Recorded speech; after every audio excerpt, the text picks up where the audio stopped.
Now let's apply everything that we have learned so far into creating an actual object. And maybe let's try to create a bottle and apply the different techniques, how to mix them together. So for example, I measured in a Founder's beer bottle, which at the top has a 2 centimeters diameter. I have a line coming down 6.5 centimeters at a degree of 10. There's a blend distance, kind of like an S shape of 2.5 centimeters distance.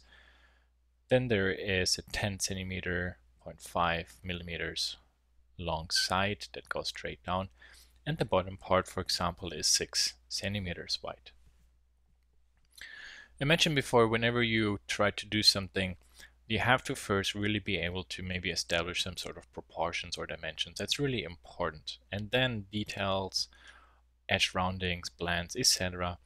you're going to create afterwards. So for example, what I really need to know is those two informations and this, and then the rest, for example, I can do second. So let's try this process out. So we go to an orthographic view.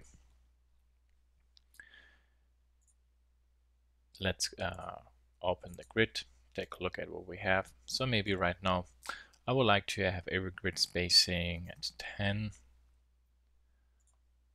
So let's zoom in a little bit. And let's go to the key point. Let's go to line. And maybe start the bottom one. So I need to draw a 3 centimeters long line at the bottom, because later when I do a revolve, this will be 6 centimeters wide. So I can have my grid snap turned on, click, and then left mouse button, drag it out. And I actually can see that this line maybe is way too long. So this is not a problem because I can select the line, window, information, information window, attributes, and change this one to 3. Then I can zoom in a little bit more. And there I see maybe my grid is not really very good. So maybe I have 1 centimeter for each grid spacing. The next line is 10.5 centimeters long. Maybe to visualize this one, I change the subdivision to 2. So actually I see complete centimeters and half centimeters lines. So I go to line, click maybe here, click and drag up till, for example, I see 10.5. Perfect. Now I start from the top, 1 centimeter distance. So I click somewhere here, drag out 1 centimeter. And then the next one is 6.5 centimeters long at a 10-degree angle. So I'm going to create another line, 6.5 there. Oops, undo this one, delete, yes.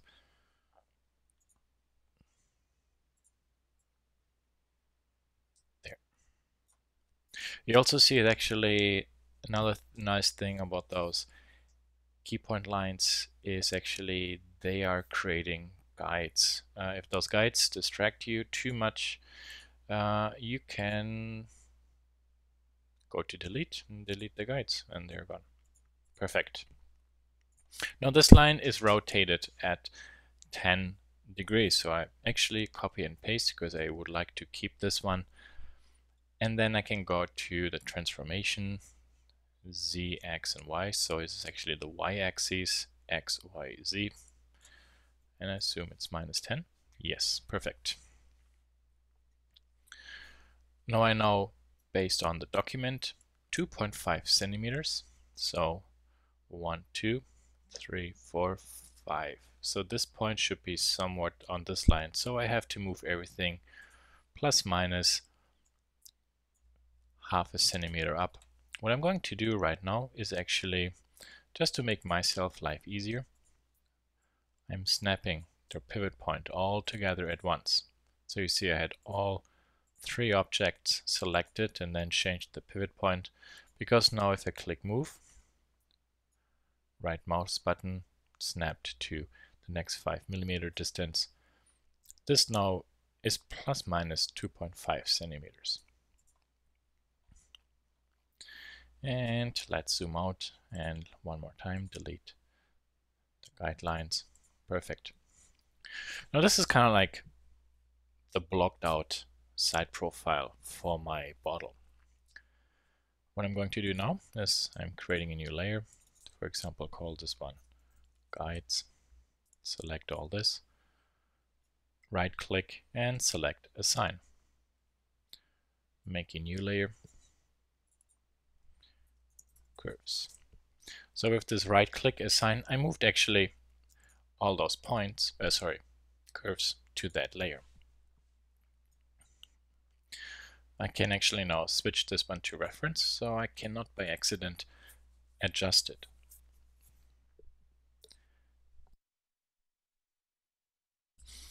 And now in the second step, after having established the basic proportions, maybe I can now go ahead and start putting in my curves. So for example, I'm actually going to select an EP curve. Degree 3, degree 2 I would like to prefer on this one. This is slightly arced, so I only need 3 points, start, midpoint, endpoint, degree 2. I can turn on my curve snapping, and then I can click onto the curve, drag to the start, click and drag to the end, and I'm done. Now I have this point, which for example I can select and then slightly sculpt out. Great. Now this one is going to be a straight line. So in this case, degree 1. Maybe turn this one on again. Click, click and drag. Perfect. Those two lines, I'm going to turn off their holds, but I want to remain seeing the endpoints. Now, for example, let's work on how we can create this transition. So maybe I would like to have a little bit more ability to massage the line a little bit better. So maybe this might be a good way to use a 5-degree EP curve and actually then use the align tool. Okay. And then object, align, let's double click, degree 2, number 1, second click, accept, number 2, second click, accept. Perfect. Turn off the hull. Now there we have a really nice G2, so curvature blend between the blue lines. Let's go to here. Now I know actually that this lower surface slightly arced and then it slightly dips up. So this point which I positioned down there, maybe I have to adjust a little bit. So this edit point, for example, I maybe right mouse button, move it up, but actually I'm snapping to the grid by pressing Alt, somewhere to there. Okay. Because what I'm going to do now is I'm trying to think 1, 2, 3. I would like this to be a little bit straight. 4, 5, 6, 7. So I calculated the points, and I know when I have 3 points, the curve will be more straight, 2 points to force this one, 2 points for G2 or G3. That's the reason why I came up with the number. So I can, in this case, for example, go to the CV curve, go, and then maybe Alt, click, click, click.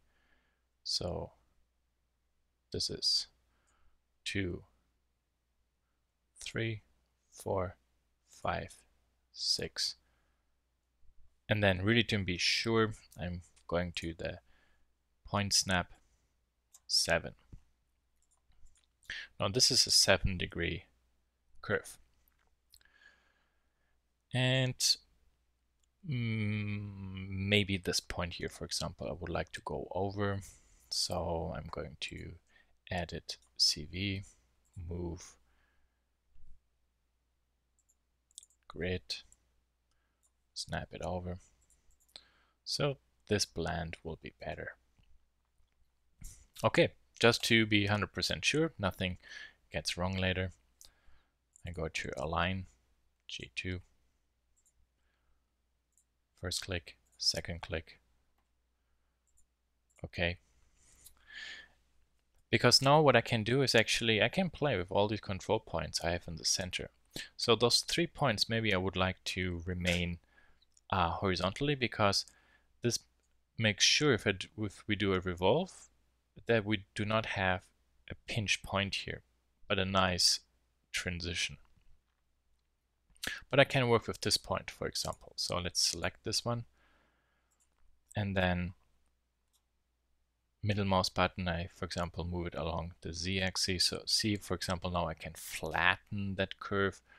I can pull it in more. I can even bend it out. Or right mouse button, I can pull this down a little bit.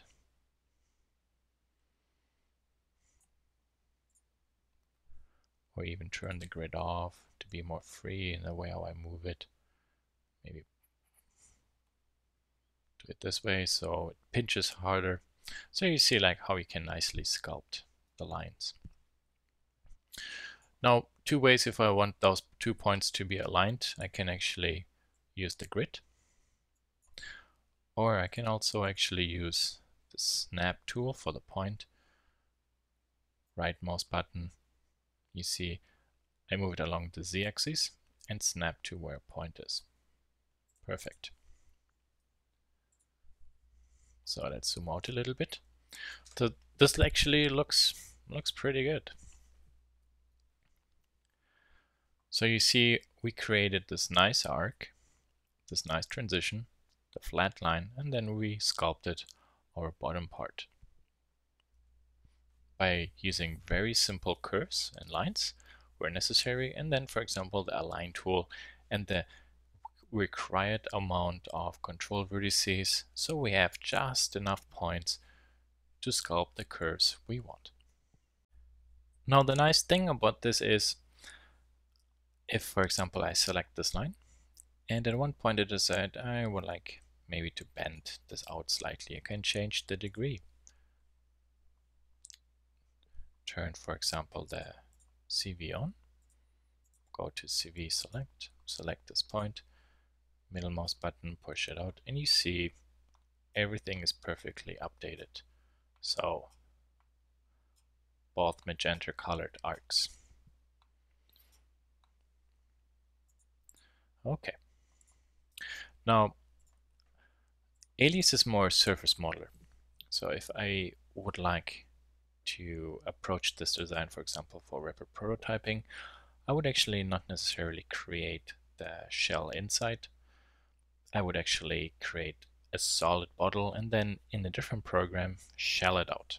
Because some programs like Inventor or Fusion, what we're going to use, are really specialized in doing that. But we can also use the offset command, for example here, to also create the insides. So, for example, I'm going to create those lines.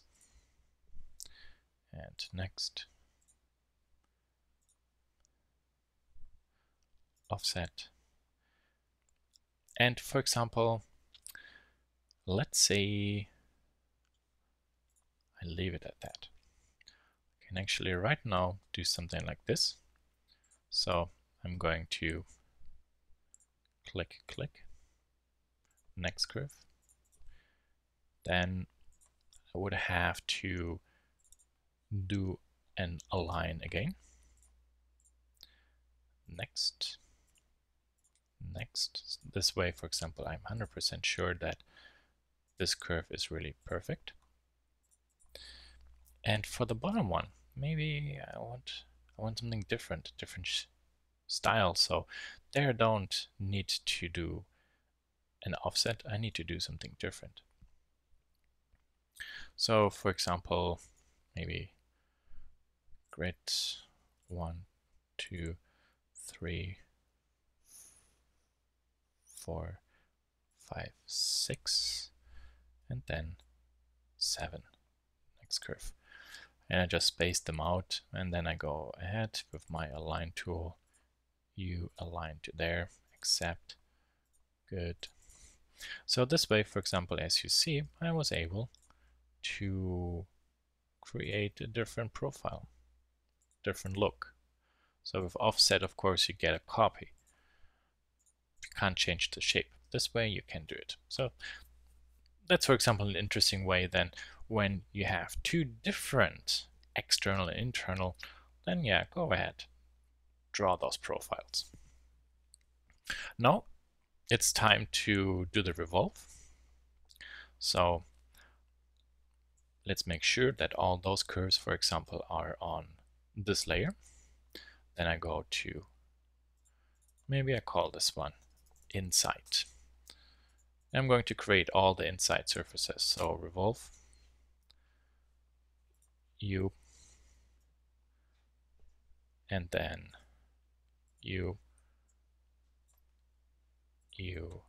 Oh, look what's going on there. So yeah, we have to change some pivot points. So let's click this one, pivot point there, that's fine. So again, all these points, pivot, Alt key, and snap to the center. Perfect. Good. Then let's redo what we did. U, and U. And then we go to outside, U,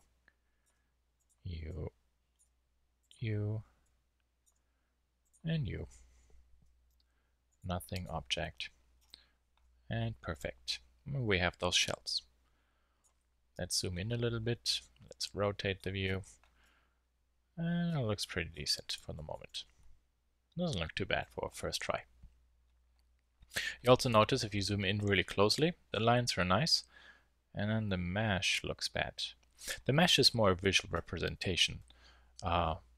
So if it looks jaggy, don't worry. As long as your curves are perfect, you're good. Now the top part, for example, has to be filled. So we cannot use a planar because the two profiles are different levels. So for example, there we can use the skin tool. Zoom in a little bit. Click and click. And we have the shell, for example, closed. So we kept it.